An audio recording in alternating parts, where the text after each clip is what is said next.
नमस्कार दोस्तों, आप सबका स्वागत है आपके अपने चैनल कथा सागर पर। धर्मराज युधिष्ठिर बोले, हे राजन, अधिक मास के कृष्ण पक्ष की एकादशी का क्या नाम है और उसकी विधि क्या है?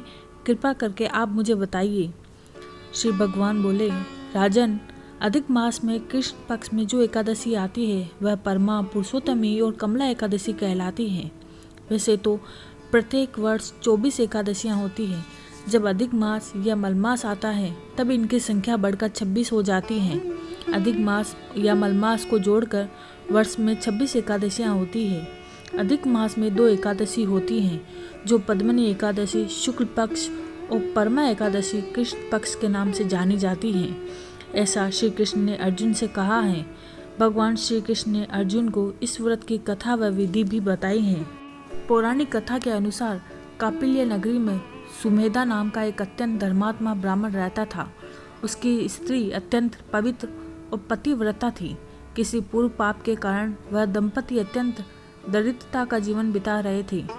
हालत ये थी कि ब्राह्मण को भिक्षा मांगने पर भी भिक्षा नहीं मिलती थी, लेकिन ब्राह्मण की पत्नी बहुत दयावान और धार्मिक थी।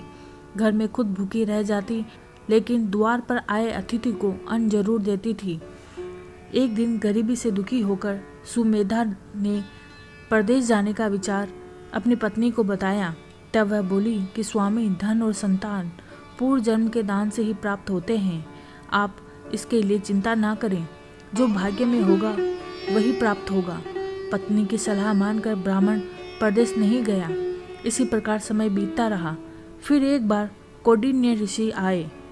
ब्राह्मण दंपति ने बेहद प्रसन्न मन से उनकी सेवा की।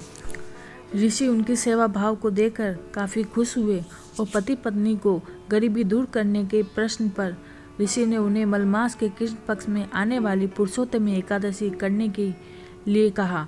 व्रती को एकादशी के दिन स्नान करके भगवान विष्णु के समक्ष बैठकर हाथ में जल और फूल लेकर संकल्प करना चाहिए। उसके बाद भगवान की पूजा करनी चाहिए। इसके बाद ब्राह्मण को भोजन करवाकर दान दक्षिणा देकर विदा करने के पश्चात व्रती को स्वयं भोजन करना चाहिए। उन्होंने कहा, इस एकादशी का व्रत दोनों रखें। यह एकादशी धन वैभव देती है और पापों का नाश कर उत्तम गति में प्रदान करने वाली होती है। धनाधिपति कुबेर ने भी इस एकादशी का पालन किया था, जिससे प्रसन्न होकर भगवान भोलेनाथ ने उन्हें धनाध्यक्ष का पद प्रदान किया।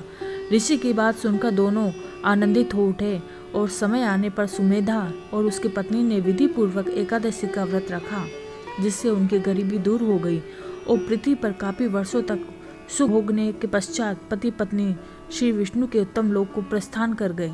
अतः हे नारद, जो कोई मनुष्य विधि पूर्वक इस व्रत को करेगा, भगवान विष्णु निश्चित ही कल्याण करते हैं। भगवान विष्णु ने जैसे सबका कल्याण किया, वैसे कथा सुनने वाले और पढ़ने वाले का कल्याण करें।